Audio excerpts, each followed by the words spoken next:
Bonjour à tous, avec vous Cinéma en résumé. Aujourd'hui nous allons décortiquer l'intrigue du thriller policier 2018, The Provincial. Han So-young, lycéenne, marche sur un pont la nuit, elle monte dans une voiture à côté du conducteur et ils partent quelque part. Yeok Ki-se-hul, entraîneur de boxe à succès, entre dans un restaurant avec un trophée dans les mains. Ce trophée a été remis à son élève pour sa deuxième place dans un tournoi. Il serait arrivé premier si un fonctionnaire corrompu de la fédération de boxe n'avait pas effrontément pris la victoire pour quelqu'un d'autre. Dans un restaurant, l'entraîneur rencontre ce fonctionnaire qui se comporte de manière très insolente. Ki-se-hul est démis de ses fonctions d'entraîneur pour avoir agressé le fonctionnaire. La sœur de l'homme, désemparée, lui trouve un emploi temporaire de professeur de gymnastique dans une petite ville voisine. L'entraîneur est victime d'une crevaison et doit appeler à l'aide. Il remarque les prospectus sur lesquels figure la jeune fille disparue au début du film et sur lesquels quelqu'un a déjà commencé à écrire des blagues méchantes. Ki-se-hul essaie d'effacer les blagues méchantes, mais il n'y parvient pas. Lorsque l'entraîneur arrive, il voit 3 voyous qui harcèlent Kan Hyo-jin. La jeune fille est persuadée que ces brutes ont écrit des choses désagréables sur les tracts concernant la disparition de son amie, mais ils ne font que se moquer d'elle. Ki-se-hul décide de séparer les filles, mais les brutes lui disent de se mêler de ses affaires.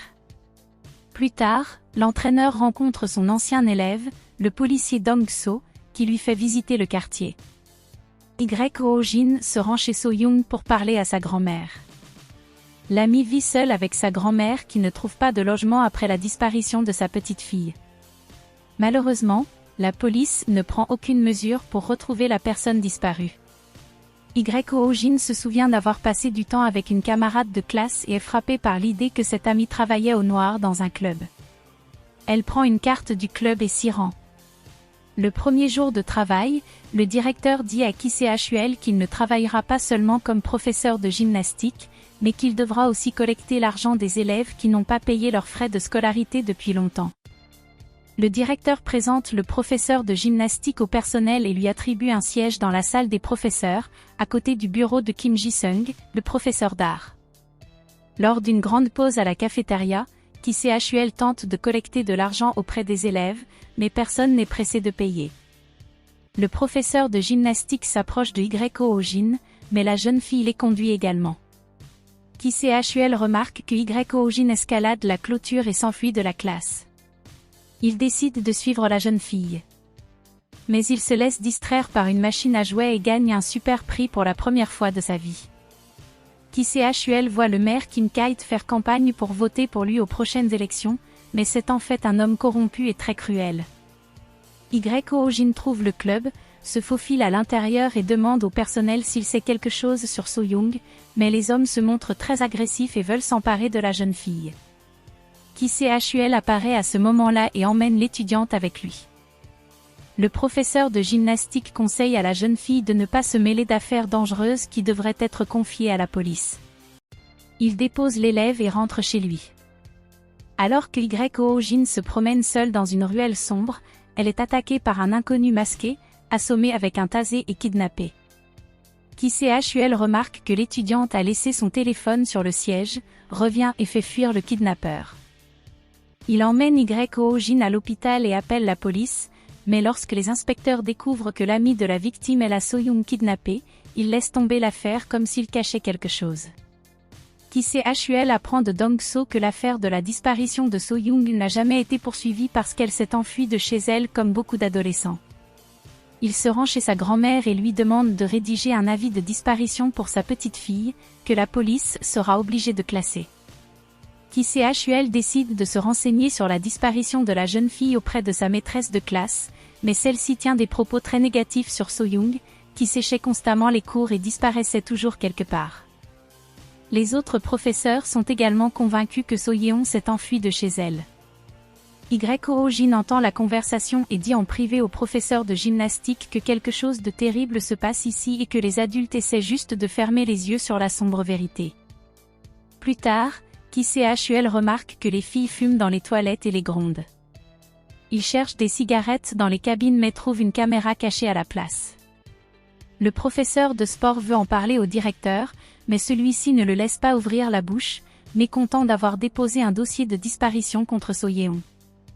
Ki Se-hul décide de regarder lui-même les images de la caméra. Le professeur d'éducation physique est furieux lorsqu'il voit que le professeur d'art de Ji-sung a installé la caméra dans les toilettes.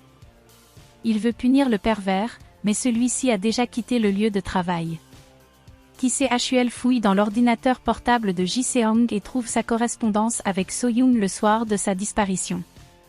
La jeune fille a demandé au professeur de venir la chercher au pont, Ji-sung est donc au courant de quelque chose. Le professeur de gymnastique appelle immédiatement Dong-so mais celui-ci ne répond pas, puis il appelle Yoo-jin et découvre avec horreur qu'elle est dans la voiture avec le professeur d'art qui lui a proposé de l'emmener.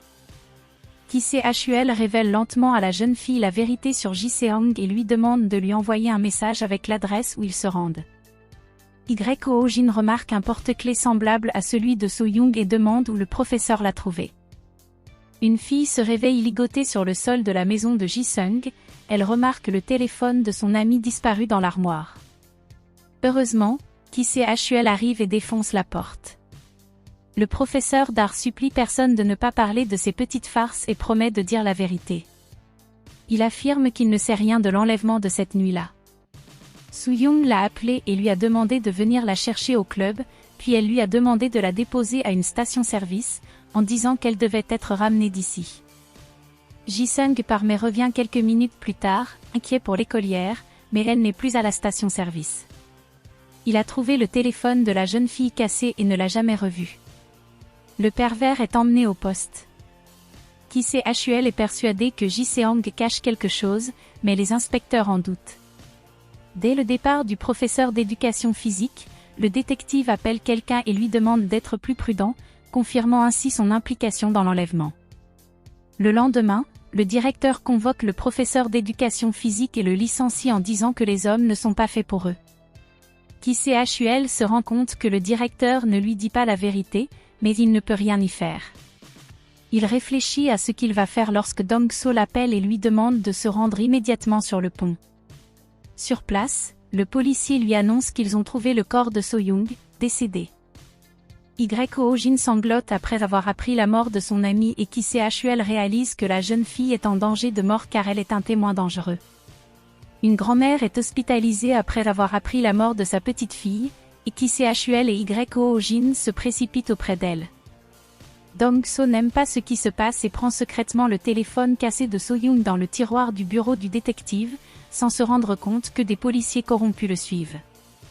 C'est alors qu'une connaissance l'aide à récupérer le téléphone portable cassé, grâce auquel le policier apprend que la jeune fille décédée a eu plusieurs conversations avec Madame Seo-ron du club et en informe Ki Se-hul. Seo-ron apprend la mort de So-young et lui dit que la jeune fille était chanteuse à temps partiel dans ce club. Ce soir-là, le propriétaire du club, Park, le maire Kim Kite, le chef de la police et le directeur de l'école sont présents. So-young a décidé de rentrer chez elle parce que sa grand-mère ne se sentait pas bien, mais les grands pontes n'ont pas apprécié et ont envoyé Park ramener la chanteuse. Park, le propriétaire du club, se présente avec des voyous armés de battes et attaque Ki Se-hul. Le boxeur assomme tout le monde, y compris Park, avec un couteau et le force à leur raconter ce qui s'est passé cette nuit-là. L'homme jure qu'il n'a pas tué So-young, il l'a trouvée étranglée dans des toilettes publiques.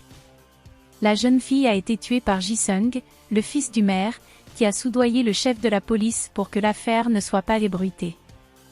Le professeur d'art s'obstinait à faire la cour à So-yeon, mais la jeune fille ne lui rendait pas l'appareil et il s'est vengé. Ki Se-hul appelle Dong-so et apprend que Ji-sung a été libéré du poste presque immédiatement, ce qui signifie que Yoo-jin est en danger. La jeune fille ne répond pas au téléphone et le boxeur se précipite chez le professeur d'art. Malheureusement, Ji-sung a de nouveau kidnappé la jeune fille et la retient dans une pièce. Lorsque le maire arrive, le fils cache Yoo-jin dans une armoire, ne voulant pas que l'homme soit au courant de l'enlèvement. Le père ordonne à son fils d'aller en Amérique et de ne pas le piéger. À son tour, le fils accuse Ki-tae d'avoir tué So-young lorsque le père arrive dans des toilettes publiques et voit que la jeune fille est encore en vie, alors il la tue de sang-froid pour éviter de ruiner sa réputation. Le maire s'en va et Ki Se-hul trouve enfin la cachette du bâtard. Ji-sung attaque l'homme et un combat s'engage. Le boxeur prend dans ses bras Yoo Jin, gravement blessé, et l'emmène à l'hôpital. Kim Kite remporte la majorité des voix lors de l'élection et redevient maire. Toute l'équipe félicite le politicien. Ki Chul, en colère, qu'il a appris à la télévision, coupe la voiture de Ki-tae et la conduit contre un poteau. Le boxeur assomme le garde du corps et s'approche du maire en tremblant de peur. Dong-so révèle la terrible vérité à la division de la sécurité intérieure, et le chef de la police et le maire sont arrêtés pour le meurtre de So-young. Ki Chul rend visite à Yoo Jin à l'hôpital et lui offre un jouet qu'il a gagné dans un distributeur automatique. Il déménage dans une autre ville pour commencer une nouvelle vie. Qu'avez-vous pensé du film The Provincial? Partagez-le dans les commentaires. Merci d'avoir regardé et à bientôt.